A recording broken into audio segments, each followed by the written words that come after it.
মাননীয় মোদিজি, আপনাদের একটা কথা বলি।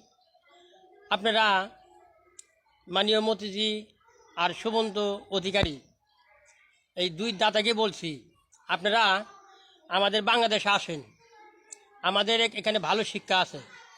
আমাদের শিক্ষক মাননীয় তারেক রহমান, উনি ভালো শিক্ষা দিতে পারে। কারণ উনি এই বাংলাদেশে হিন্দু, বৌদ্ধ, খ্রিস্টান, কে কোন ধর্মে, কোনো ধর্মে ভেদাভেদ নাই। সব ধরেই এই বাংলাদেশে একত্রভাবে মিলিয়ে থাকতে পারে। কিন্তু আপনাদের ভারতে কোনো কারোর সাথে মিল নাই।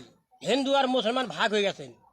তাই মোদিজি আর শুভেন্দু অধিকারী, আপনাদেরকে বলা হচ্ছে যে আপনারা শিক্ষা নিতে আমাদের বাংলাদেশে আসেন। আমাদের শিক্ষক আমাদের জনাব তারেক রহমান।